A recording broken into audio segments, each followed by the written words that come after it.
الله أكبر الله أكبر الله أكبر. இப்போ நம்ம உலுஹியா செய்கிறது கட்டாயமா, அதே மாதிரி இப்போ கொடுக்கலாம் இல்லை கொடுக்காமலும் இருக்கலாம் அப்படின்ட்டு இந்த ரெண்டு நிலைப்பாடு எடுத்துக்கிறலாமா, இல்லை கட்டாயமாக கொடுத்து தான் ஆகணுமா அப்படின்றதுக்கு ஆதாரங்களோடு விளக்க முடியுமா சார்? சரி. இப்போ உலகையாக கொடுப்பது அப்படிங்கிறது கட்டாயம் கொடுத்தே ஆகணும் அப்படின்னு தான் ஹனபி மதவுடைய இமாம்கள் சொல்கிறாங்க. ஆனால் ஷாஃபி மதவுடைய இமாம்கள் சொல்கிறாங்க சுன்னத்துன் முஅக்கதா, வெறுமனே சுன்னத்துங்களை உறுதிப்படுத்தப்பட்ட சுன்னத்து அப்படிங்கிறாங்க. ஏன்னா பல ஹதீதுகள் வந்திருக்கிறதுல அது வாஜிபு இல்லைன்றாலும் உறுதிப்படுத்தப்பட்ட சுன்னத் அப்படிங்கிறாங்க.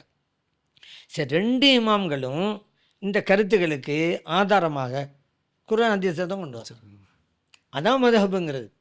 எங்கே போனாலும் பேஸ் குர்ஆன் ஹதீஸ் தான். ஆமாம் ஆமாம். வெளிப்படையில் பார்த்தா இல்லைங்க இங்கே வாஜிபுங்கிறாங்க, இவங்க சொன்னதுங்கிறாங்க, ஒரு குர்ஆன் தானங்க, ஒரு ஹதீஸ் தானங்க, ஒரு மார்க்கமான தானங்க, இப்படியெல்லாம் ஒரு கூட்டம் சொல்லி அந்த இளைஞர்களை ஏமாத்திருந்துச்சு ஒரு காலகட்டத்தில். ஆனால் பாவம் அவங்களே அவங்களோட ஆகிப்போச்சு. இப்போ அவங்களே 4 பேராக இருந்து 4 சட்டம் சொல்கிறாங்க, 5 பேராக இருந்துக்கிட்டு 5 சட்டம் சொல்கிறாங்க. அதான் நான் சொல்கிறது, நீங்கள் 5 பேராக பிரிஞ்சிருக்கையில் உங்கள் 5 பிரிவுகள்ட்டையும் ஒரு குர்ஆன் தானே இருக்குது, உங்கள் 5 பிரிவுகள்ட்டையும் ஒரு புகாரி தானே இருக்குது. ஏன் ஆளுக்கு ஒரு சட்டம் சொல்கிறீங்க, ஒரே சட்டம் சொல்ல வேண்டியது தானே? இப்போ அவங்களுடைய அந்த வாதம் உடைப்பட்டு போயிடுச்சு. ஆனால் அவங்க சுயநலத்துக்காக ஆளுக்கு ஒரு சட்டமெல்லாம் சொல்லுவாங்க. ஆனால் நமது இமாம்கள் இறைச்சம் உள்ளவர்கள், மார்க்கத்திலே பேணுதல் உள்ளவர்கள், எதையுமே குர்ஆன் அடிப்படையில் தான் சட்டம் சொல்லுவாங்க. இப்போ உதாரணத்துக்கு பாருங்களேன், இந்த விஷயத்தில் கூட ஹனபி இமாம் வாஜிபுங்கிறாங்க, ஷாஃபி இமாம் சுன்னத்துங்கிறாங்க.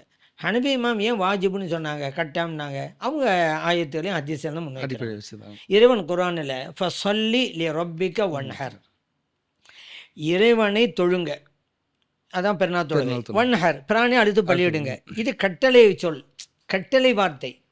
அது அரபியில் அம்புன்னு சொல்லுவாங்க. அம்புன்றா கட்டளை சொல். அப்போ கட்டளை செய்யுங்கள் அப்படின்னாலும் செஞ்சு தானே ஆகணும் அப்படின்ட்டு ஹனபி இமாம் சொல்கிறாங்க. அதே போல் நபி ஸல்லல்லாஹு அலைஹி வஸல்லம் சொன்னாங்க, மன் தபஹ கபில ஸலாத்தி ஃபல் யுஇத், தொழுகைக்கு முன்பாகவே ஒருவர் ஒலியா கொடுத்தா மறுபடியும் திருப்ப கொடுக்கணும் அப்படிங்கிறாங்க ஸல்லல்லாஹு அலைஹி வஸல்லம். புகாரில் பதிவு செய்யப்பட்ட ஹதீஸ். அதன் அடிப்படையில் பார்க்கும் பொழுது இங்கே வாஜிபு இல்லைண்டா, பொதுவாக ஏன் தொழுகைக்கு முன்னாலும் சொல்கிறான்னு சொன்னால் இதோடைய நேரம் எப்போ வருது அப்படின்னு கேட்டால், ஒலியா கொடுக்குற நேரம் எப்போ வருதுன்னு கேட்டால் பெருநாள் தொழுகைக்கு பிறகு தான். அப்போ தொழுது விட்டு தான் கொடுக்கணும். இப்போ அதனால தான் ஸல்லல்லாஹு அலைஹி வஸல்லம் சொல்கிறாங்க, தொழுகைக்கு முன்னால் கொடுத்தா அது உலுஹியா வரல, மறுபடியும் கொடுங்கங்கிறாங்க.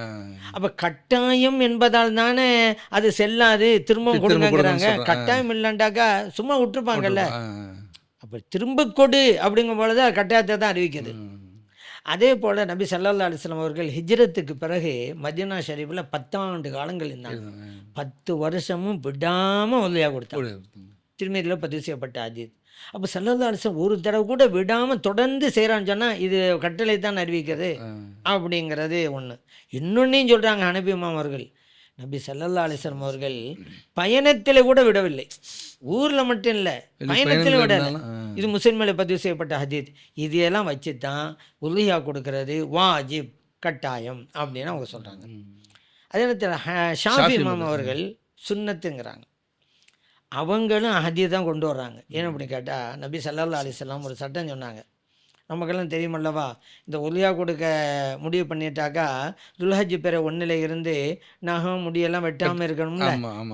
அந்த ஹதீஸில் ஸல்லல்லாஹு சொல்கிறாங்க, இதான் ரஐத்தும் ஹிலால தில்ஹிஜ்ஜா, துல்ஹஜ் மாதத்துடைய பிறையை நீங்கள் பார்த்துட்டா, வ அராத அஹதுக்கும் யுலஹிய, உங்களில் ஒருவர் உலுஹியா கொடுக்கும் விரும்பினால் ஃபல் யும்சிக் அன் ஷஅரிஹி வ அல்ஃபாரிஹி, அவர் தன்னுடைய முடியையும் நகத்தையும் வெட்டாமல் இருக்கட்டும்.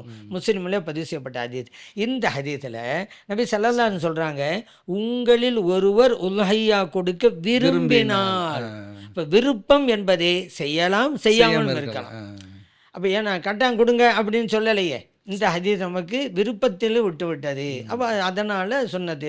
அப்போ முன்னால் இப்படியெல்லாம் வந்திருக்குதே ஹனபி இமாம் சொன்னாங்கல்ல, அதனால தான் இது வலியுறுத்தப்பட்ட சுன்னத்து. ஆமாம், சுன்னத்து முஅக்கதா, கரெக்ட் அப்படின்னு நம்ம சொல்கிறாங்க. அதே போல் இன்னொரு ஹதீஸையும் சொல்கிறாங்க. நபி ஸல்லல்லாஹு அலைஹி சொல்கிறாங்க, 3 விஷயம் எனக்கு கடமை, உங்களுக்கு உபரி வணக்கம். அது 3 என்னன்னா வித்திரு தொழுகை. அதே போல் நஹரு இந்த உலஹியா கொடுக்கிறது, இருக்கு. அப்புறம் ஸலாத்துல் லுஹா. இந்த 3 எனக்கு கடமை, உங்களுக்கு உபரி வணக்கம்.